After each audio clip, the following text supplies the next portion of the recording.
अस्सलाम वालेकुम एवरीवन, क्या हाल है आप सबकी। उम्मीद करती हूँ सब खैरियत से होंगे। मैं भी अल्हम्दुलिल्लाह जी बिल्कुल ठीक ठाक हूँ।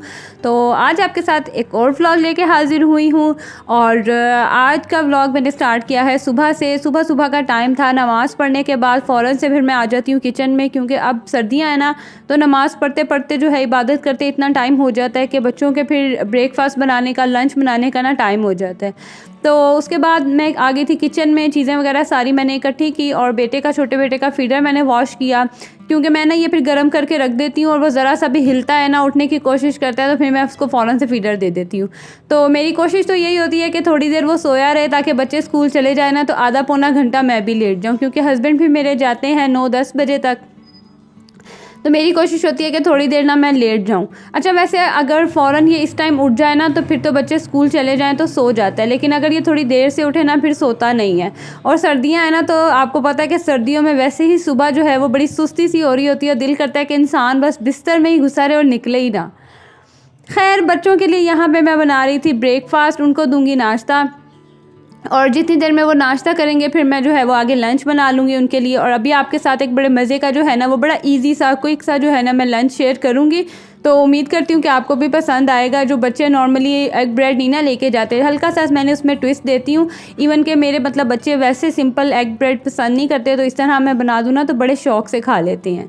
तो आगे मैं आपको अभी आपके साथ शेयर भी करूँगी और साथ साथ जो है आपको उसकी और वैरायटी भी मैं बताती जाऊँगी। तो यहाँ पर फिर मैं बच्चों के लिए बना रही थी पराठे, और जो पुराने सब्सक्राइबर्स हैं वो तो जानते हैं कि सुबह का नाश्ता जो है ना, मैं बच्चों को अच्छे से करवा के भेजती हूँ। और क्योंकि मुझे ख़ुद भी आदत है, शुरू से हमारे घर में भी ना मेरी मम्मा अच्छे से नाश्ता वगैरह करवा के भेजती होती। इवन के जब स्कूल से आना तो उन्होंने खाना भी तैयार रखना।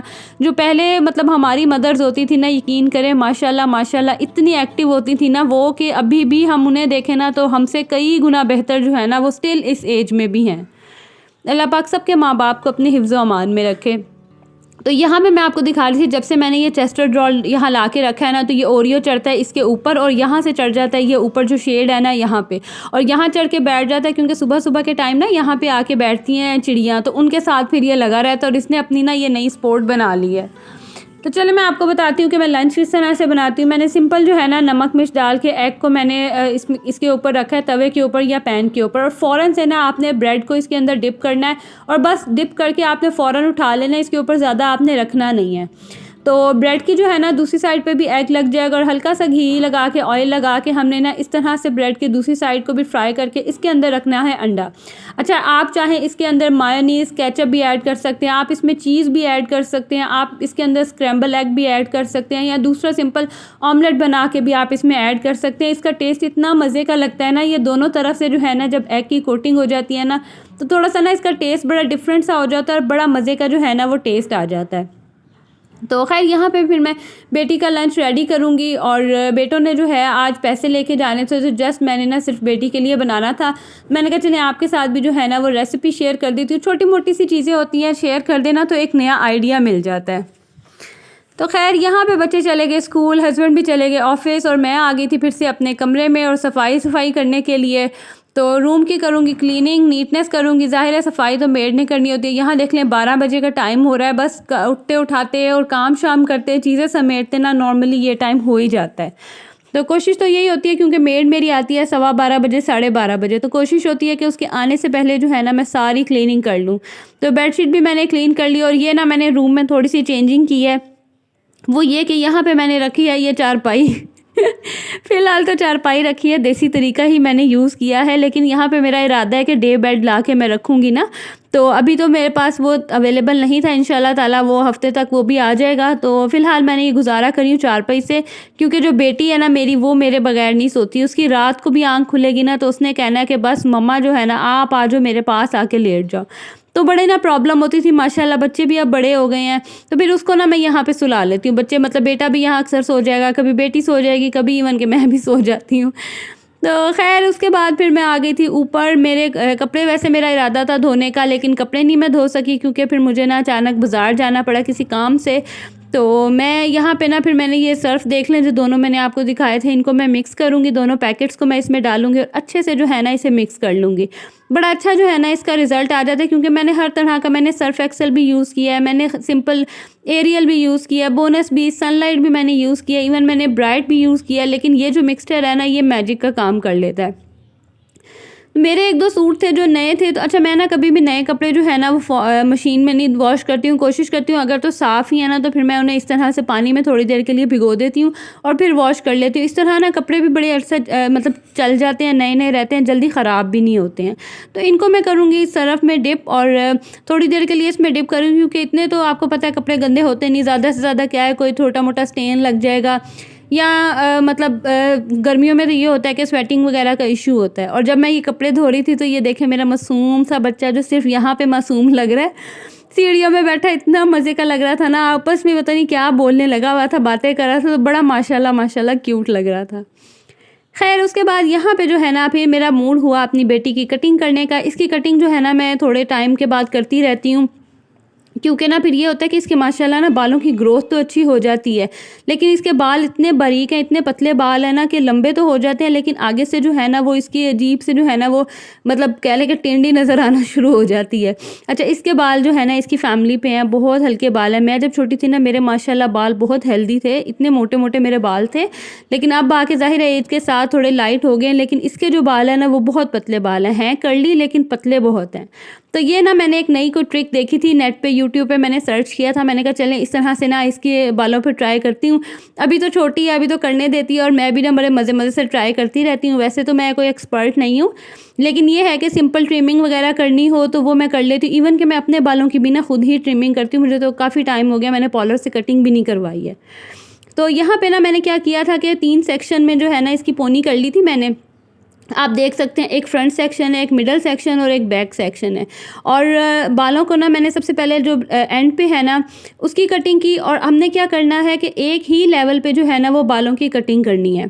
अच्छा मैंने जब लेवल किया ना तो जो मिडल पार्ट था ना वो तो कुछ ज़्यादा ही कटिंग हो रही थी, मतलब 1 इंच से भी ज़्यादा हो रही थी, तो मेरा दिल नहीं किया। ज़ाहिर है कटिंग तो मैं करने बैठ गई, लेकिन दिल नहीं हो रहा था, इतनी मेहनत से जो है बाल लंबे होते हैं, तो मैंने जो मिडल पार्ट है ना वो थोड़ा सा लंबा रहने दिया था। खैर उसके बाद आपने क्या करना है, फिर मिडल पार्ट और फ्रंट पार्ट पकड़ना है और इसकी जो है ना वो इक्वल आप लोगों ने कटिंग कर लेनी है। इस तरह से आप कटिंग करेंगे ना तो ये ना एक लेयर कटिंग थी, कोई अमेरिकन ही यूट्यूबर था, उसकी मैंने ना ये ट्रिक देखी थी और बड़े अच्छे जो है ना उस पर वो रिव्यूज़ थे। खैर तीनों सेक्शन को हमने इक्वली जो है वो कट करना है और एजेस जो हैं वो हमने उसके जो है वो थोड़े ब्लेंड कर लेने हैं। और उसके बाद जो है आप अभी आगे मैं आपको दिखाती हूँ। अच्छा इसके बाल जो है वो ब्लैक है ना, तो वो इतने वो कैमरे में फोकस भी नहीं हो रहा था, पता नहीं क्या इशू हुआ था, लाइटिंग का इशू हो रहा था क्या, लेकिन बड़े मज़े के जो है ना इसके लेयर्स में बाल आए थे। ये देखें ऊपर फ्रंट पार्ट था, दरमियान में मिडल पार्ट और लास्ट पे ना बड़ी अच्छी कटिंग हो गई थी। और आपको पता है कि छोटे बच्चियों की तो खैर चल ही जाती है, लेकिन जब ये ड्राई हुए थे ना तो माशाल्लाह माशाल्लाह बड़ी अच्छी जो है ना वो कटिंग हो ही गई थी, गुजारे वाली हो गई थी।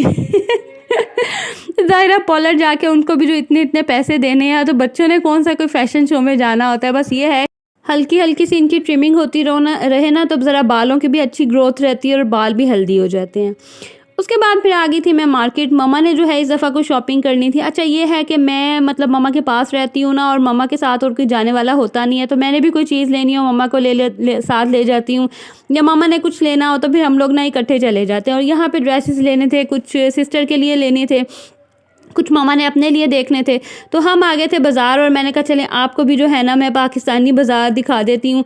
तो ये कुछ ड्रेसेस थे, सर्दियों के ड्रेसेस थे। ये नीचे जो ग्रीन वाला ये मम्मा को बड़ा अच्छा लग रहा था, लेकिन लिया नहीं था क्योंकि इस तरह के ना पहले भी ड्रेसेस थे मम्मा के पास। उसके बाद ये प्रिंट भी ना बड़े अच्छे लग रहे थे, इसमें बड़े डिसेंट से कलर थे। तो इनमें से एक ड्रेस लिया था, वो पिंक कलर का था, वो लिया था सिस्टर के लिए, लेकिन उसकी मैंने ना वीडियो नहीं बनाई है। उसके बाद फिर आगे थे हम लेसिस मैचिंग करने के लिए। अच्छा मैंने ना ये इचरे से शॉपिंग की है, जो लाहौर में रहते हैं उनको शायद आइडिया होगा। और यहाँ पे जो है ना ये इचरे का कह लें मेन शॉप है, इनके पास हर तरह का कलर जो है ना वो अवेलेबल होता है, क्योंकि ये खुद से डाई करवाते हैं। और बड़े मतलब आपको कहीं से कोई कलर नहीं मिलेगा, यहाँ से लाजमी वो कलर मिल जाता है। तो इनके पास जो है ना हर तरह का कलर पड़ा होता है, आप देख ही सकते हैं कि हर तरह का शेड जो है ना इन्होंने सेपरेट करके रखा हुआ है। तो फिर जो ड्रेसेस लिए उनके साथ फिर मैचिंग लेसेस ली, क्योंकि साथ ही जो ये काम हो जाए ना तो ठीक रहता है, फिर बार बार बाज़ार का भी चक्कर नहीं लगाया जाता। उसके बाद मैंने आज निकालना था देसी घी, मैंने बनानी है पंजीरी। इंशाल्लाह कमिंग ब्लॉग में आपके साथ उसकी भी जो है ना मैं सारी रेसिपी शेयर करूँगी। तो यहाँ पे उसके लिए देसी घी चाहिए था, मलाई पड़ी हुई थी, मैंने कहा उसी से ही निकाल लेती हूँ, क्योंकि देसी घी जो है ना माशाल्लाह वो भी अच्छे खासे जो है ना उसके भी रेट हुए हुए हैं। और पहले भी मैंने निकाला था तो वो तो पड़ा हुआ था, और उसके बाद मज़ीद चाहिए था, तो मलाई काफ़ी मेरे पास पड़ी हुई थी, मैंने कहा इसी को ही यूज़ कर लेती हूँ। चलो घर की मलाई होगी, घर का निकला हुआ देसी घी होगा, पता होगा कि जो है ना वो अच्छा है और ठीक से निकला हुआ है। तो देसी घी निकल तो जाता है, मक्खन भी निकल जाता है, लेकिन जो पतीली का हाल होता है ना वो तो बस ना ही पूछें। अच्छा कभी कभी तो इतनी अच्छे से जो है ना वो घी निकल आएगा, और कभी इतनी को पतीली ख़राब हो जाती है ना, जल जाती है, समझ नहीं आती है कि इसके साथ होता क्या है। और दूसरा ना इसका इतनी दफ़ा बॉयल आता है कि इसका बार बार आपको ख्याल रखना पड़ता है, देखना पड़ता है कि कहीं गिर ना जाए, कहीं गिर ना जाए, इस चीज़ का भी ना बड़ा ध्यान रखना पड़ता है। तो खैर उसके बाद यहाँ देसी घी वगैरह निकाला, और यहाँ तक जो है ना मेरा वो आज का व्लॉग था। तो उम्मीद करती हूँ आपको व्लॉग अच्छा लगा होगा। अच्छा लगा हो तो इसे प्लीज़ लाइक ज़रूर कर दिया करें, और मेरे चैनल पे न्यू है तो इसे सब्सक्राइब भी कर दिया करें। और यहाँ पे मैं आप लोगों को दिखा रही थी कि हमारा बिल्ला जो है माशाल्लाह देखें सोया कैसे हुआ है ब्लैंकेट लेकर, और कितने मज़े से जो है ना ये लेटा हुआ था। तो चले जी, अब आप लोगों से मिलूँगी मैं अगली वीडियो में। अल्लाह हाफिज़।